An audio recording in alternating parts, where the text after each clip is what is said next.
I call myself a Mayflower Muslim because, alhamdulillah, on both my mother and father's side, we trace our ancestry back to the Mayflower. Ship that came bringing the pilgrims from Europe and England and so on over to America.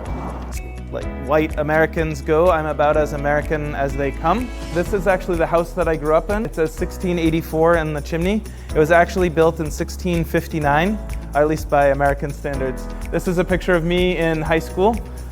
This was probably a year or two after I embraced Islam.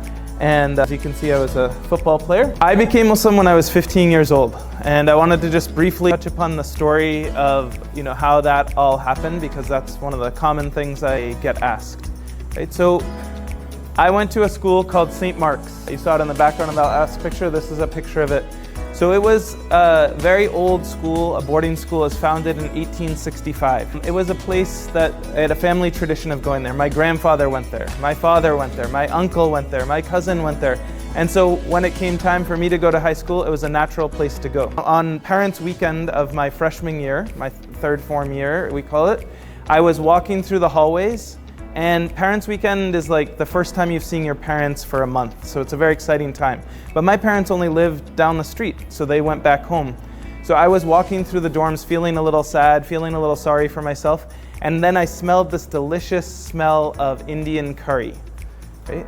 So I started following my nose through the hallway until I got outside of the door of this dorm room where the smell was very strong, and then sort of accidentally on purpose, I pushed my way into the room and I saw this brother Nabil, my classmate Nabil, sitting on the floor with his brother, and they were eating goat curry with their hands, right? The Sunnah style, like sitting on the floor, eating with their hands. And so they could see that my eyes were like zeroed in on the curry. So they, of course, mashallah, being generous Muslims, they invited me to come and sit with them. And so, alhamdulillah, that's how I got to know Nabil. In addition to eating the curry, they were drinking masala chai. So that was like the first time. I see some Desis in the audience. Desis, yes. So you guys like your chai, alhamdulillah. So I had never really tasted that with all the spices and everything. So Nabil, for whatever reason, decided to give me a name, which became my first Muslim name. So this was long before I became Muslim, but he gave me the name Mahboob Chaiwala, so beloved tea boy. Right, so the chaiwala is the guy in India or Pakistan who sort of like wears the chai on his back, and when the train comes into the station, he chai garamande, and then the train pulls in, and then you say chai, and he comes and he pours it for you. So I was Mahboob Chaiwala, and that, like I said, became my initial name. So Nabil had gone for Hajj, or his parents had gone for Hajj with this guy, Hakeem Olajuwon. So when the Rockets came to town to play the Celtics, Nabil invited Hakeem to come out to the school. So this was a pretty big deal. This was at the height, he was essentially the MVP that year. This was like 1993, 94, somewhere in there. And Hakeem came and he was dressed like this. He was dressed in like Islamic clothes, not his like basketball uniform. And he sat on the floor and he just talked to us about Islam and how important it was in his life. And that left a very deep impression. So Hamzah, the seeds were getting planted. And eventually, in the evenings when we would be getting ready to we were brushing our teeth and so on, we shared the bathrooms, Nabil would be doing these weird rituals with the water, right? He would be washing his hands and then like putting the water up and down his arms, right? And then at the end, he would put his foot in the sink, right? And that was like a step too far, right? Like what is this guy all about? Like he's putting his feet in the sink. But mashallah, so the initial reaction when you see something different when you're 13, 14 years old is to make fun of him. Now that's what happened at first.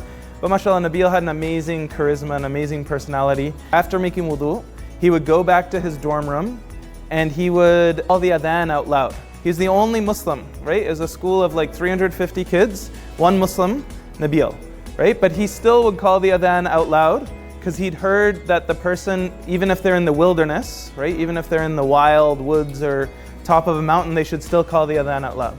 So he did, and so we'd hear this, Allahu Akbar, Allahu Akbar, like as you would go through the hallways.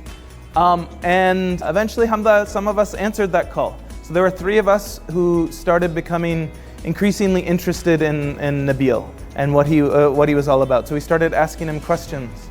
And we got very, very interested in, his perspective on life. And the way he introduced us to Islam was that it was a continuation of the message that had come, from the beginning of time. The three of us who became Muslim, we were Christian, right? We came from Christian families, we were at a Christian school. Embracing Islam doesn't entail rejecting your Christian upbringing. I want to tell you a sentence that's more valuable than every sentence in the entire world, right?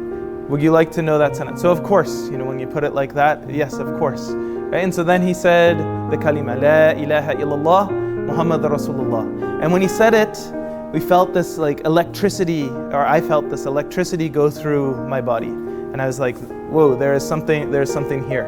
So then on Saturday nights, we used to sneak out of our dorm room after the teacher on duty had gone to bed, and we'd go to Nabil's room and we'd sit late and talk late into the night about Islam. And eventually, alhamdulillah, at the age of 15, I ended up embracing Islam, and alhamdulillah, that was obviously the most important thing to happen in my life. It was time to apply to college, and that's why we're here today, so I'll talk a little bit about that. I was applying to college, and Nabil was applying to college. Now, all the stories I just told you were from the 9th grade year. He became sort of one of the best known people on campus. He became the head monitor, which was essentially the head of school. And when he applied to college, Hamzah, he got in early to Harvard, right? And so he knew where he was going way back in December of that year. I also applied to Harvard, right? Because again, my father had gone there, my grandfather had gone there. This was the family tradition. This is what I was supposed to do, right? So when I applied, I got waitlisted, I got deferred. So I got pushed from the early application cycle to the regular application cycle. So then I had to go through the whole process, and I applied to other schools. And ultimately, I was deciding between a school that's been in the news a lot lately, Columbia, and Georgetown. And after lots of thought and visiting the schools and visiting the campuses, I decided I'd go to Georgetown. I wanted to study Arabic. I thought, if I go there and I learn Arabic, then I'll have lots of opportunities to somehow connect the States with the Middle East and that sort of thing. After I deposited and decided about Georgetown, I got a call from the Harvard admissions office, and they offered me admission to Harvard, alhamdulillah.